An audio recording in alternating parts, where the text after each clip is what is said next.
there are 170 premature deaths every year in the city from air pollution.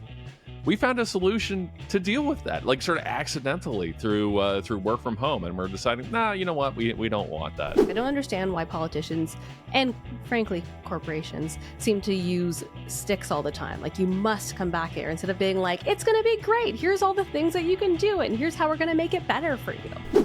Hi, and welcome to The Missing Middle. I'm Cara Stern. And I'm Mike Moffatt. And today we're talking about return to office plans and what role politicians play in helping local business districts survive. But before we get into that conversation, please don't forget to like, subscribe, and leave a comment. We'd love to hear from you.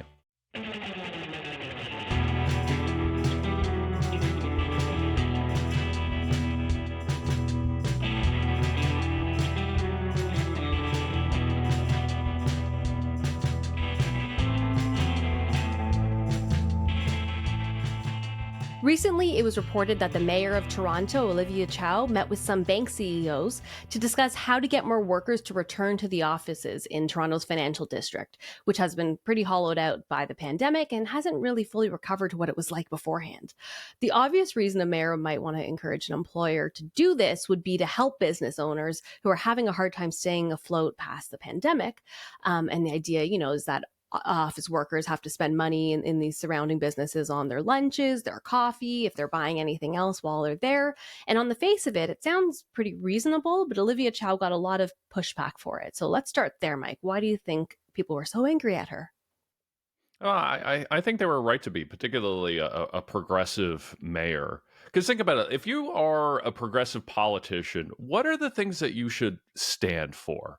Well, I think one is, workplace conditions and worker rights. So, to go and tell a bunch of bank executives, hey, this thing that you're doing that most workers genuinely like, you should stop doing and force them to, against their will to do something that they don't want. So, I think that plays against type. Toronto's had massive gridlock. People are really upset about that. So to try and encourage more people to migrate to the financial district, during rush hour, just seemed really ill-advised to people. So this seemed really against type, where you have a progressive mayor who is trying to work with, big financial corporations to do things that are against the working person.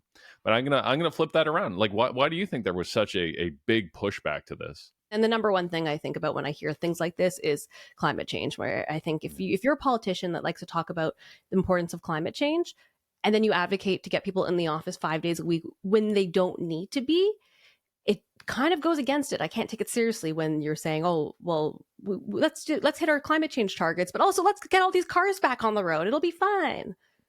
Well, and that's a good point. According to the city of Toronto itself, 27% of greenhouse gas emissions from the city are from cars, light trucks, and motorcycles. Right? They're from commuting. We found this kind of magic solution to this, where we say, okay, you know what, we've got this technology, work from home, that's helping us cut down on those trips, cut down on emissions, and we decide we don't want it.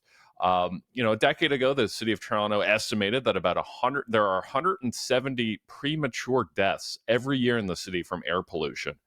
We found a solution to deal with that, like sort of accidentally through work from home, and we're deciding, nah, you know what, we don't want that. So, in my mind, this just doesn't make any sense. I get, what she's trying to do. I get that we worry about the people selling coffee and sandwiches in the financial district, but this just seems so short-sighted to me.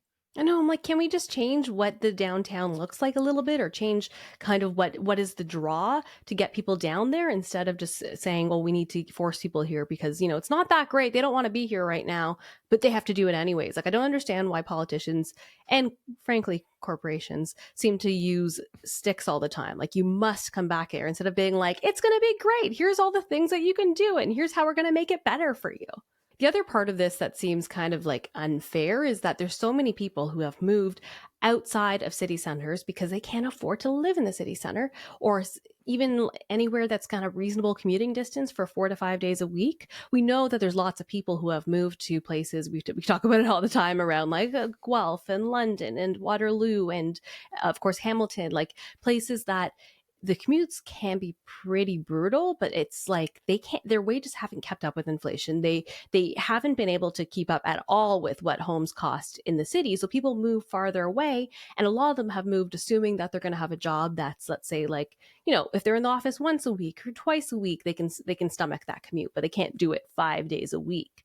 Like, is there any way that that's would be like kind of a fair way to go about this? It kind of seems to me obviously unfair. I was wondering what you thought. Yeah, no, I think this makes it particularly indefensible, right? That we are in the midst of an affordability crisis. I think politicians across Canada recognize that, or at least claim to recognize that, and talk about it.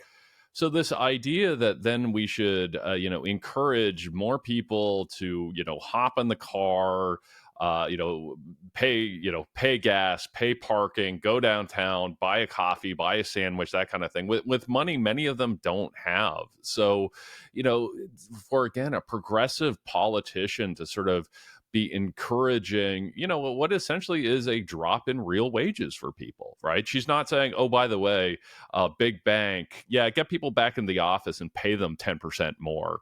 She's saying, no, just get them to go back to the office on their own expense, just to help some downtown businesses thrive. It's, I'm just baffled. I am, coming from a progressive politician, for her to, just not understand, how working people are living these days.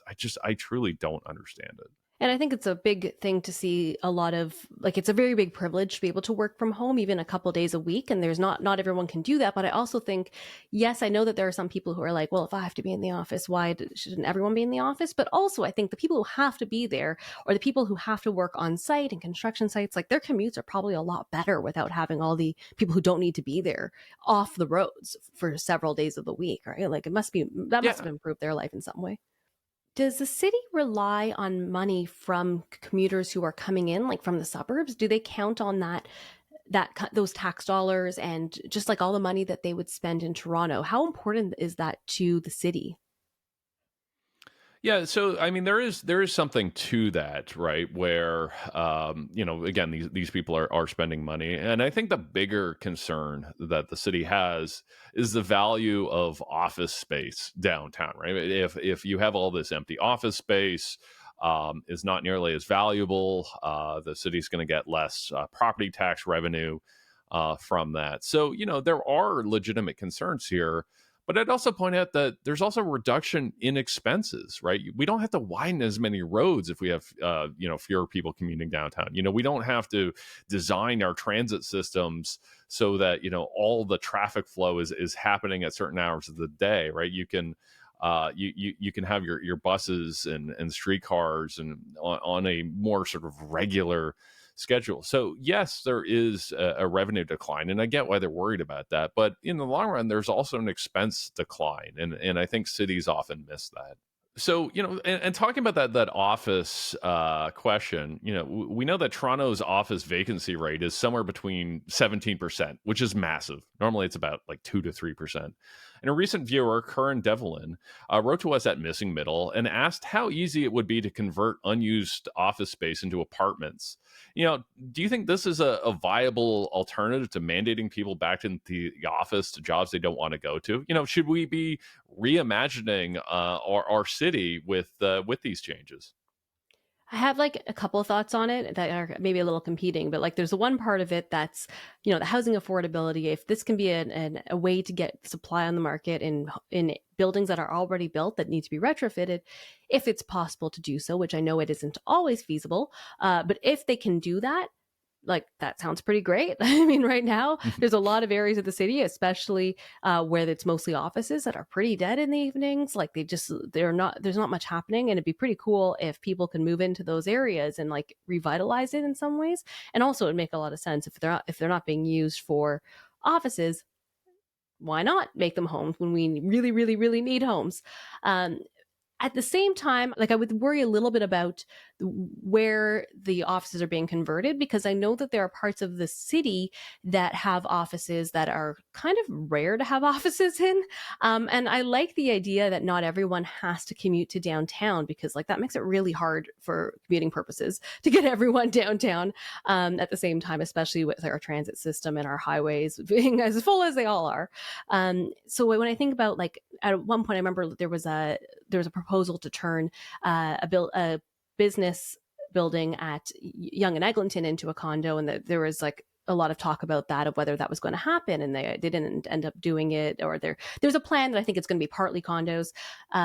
But one of the things that I kept thinking is, like, Yonge and Eglinton is a place that there's lots of businesses right now, and if it all turned into condos because that's what's selling right now, that'd be pretty sad. And then I think about places like, you go up to North York, where there's not a lot. There are definitely office buildings, but not the same way. And I love the idea that people can work at places that aren't just downtown. And so if we're going to allow that to happen, if the city's going to allow that to happen, for them to change, I think they have to be careful about where it's allowed to change. Yeah, no, absolutely. And we know it's tough to convert a lot of these buildings, right? If you think of your standard office building, it is a big square, right? It is a big square tower, and a lot of people have kind of cubicles, not near a window. Those are actually really hard to convert into a condo, into an apartment, because of the rules, like, and good rules, like, everybody needs to have a window in their bedroom, right? It's like, okay, well, that's hard to do if what you've designed is basically a big square, right? You don't have that much perimeter. Plumbing is completely different in an office than it is. In an apartment a building. You have all those staircase and elevator rules that you and I love to talk about. But in some cases it's possible. In other cases we can get creative, where maybe what we're building is more dorm style living, where it's kind of shared amenities, shared kitchens, and that kind of thing. So I'm not overly concerned that we are going to all of a sudden convert all of these offices into housing, simply because it's not practical. But I think there are some buildings where it is practical, and we should look at that. And then there are some just really older office buildings that may need to be demolished, and hopefully we can reuse some of the materials. But we're simply just going to have to replace them with Yeah, apartments. that's what I was thinking when you were talking about this. Is there's a lot of old rental buildings that I mean, my question always is, why does it make sense to tear down an old rental building to put up a new rental or condo, instead of just like fixing it? Because everyone, I mean, I hear from developers all the time that it's like, we have to kick out the renters and build a new building, because it's just like, does not make any financial sense to fix it. So then I'm thinking, well, if that works economically for old rental buildings, why can't it work economically for old office buildings? Yeah, absolutely. And that may be the solution, that, some of these older crumbling office buildings may just need to be demolished and replaced with rental apartments. And I think you've identified one of the potential side benefits of that, is that, that may prevent older rental apartments from being demolished and being upgraded. So earlier you mentioned a few neighborhoods and a few intersections, some of which I know, some of which I don't, because I don't live in Toronto, but you do live in Toronto. You're kind of a resident Toronto expert here. So as such, like, what would you like to see the mayor and councillors propose to encourage people to visit the financial district, beyond just having the mayor go to big banks and insurance companies and mandate them to return workers back to the office?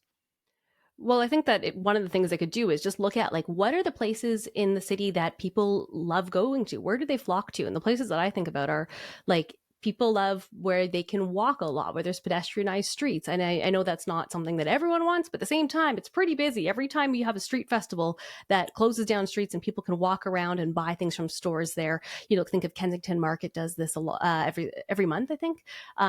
even like around like just different areas of the city where people can walk is where people go. Like if they don't just go and to walk into their offices and then leave, and basically that's all they do there. They have to have amenities there that make it interesting. So they should really just look at what does the city have that people actually go to and are excited about, and just like try to encourage those kinds of businesses and those kinds of policies in those areas. But the other thing is, like you were saying, what can the mayor do? The thing I keep thinking is, what can employers do? Like, why do they need to say, you must come back here or you're going to lose your job? Like, it's always that kind of stick they're using, when they could be using a carrot and say, hey, if you come back, here are some great things that'll happen in the office. Here's some amenities. Here could be a pay raise to make up for the fact that you're getting a real wage decrease when you have to commute, as you said earlier.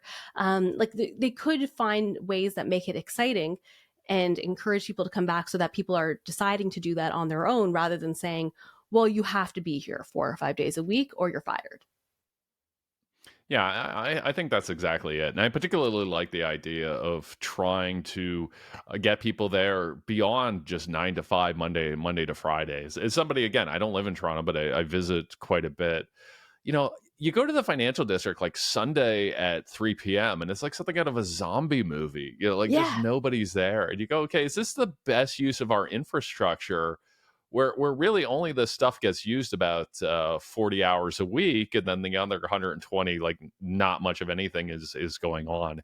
That's not just a Toronto problem. We have that in Ottawa. You go to downtown Ottawa on a Sunday afternoon. It's an absolute ghost town. So, I think, if we get creative about solutions, we can actually use this infrastructure better, where it's not just, funneling people in on certain days and then having it completely unused on the others.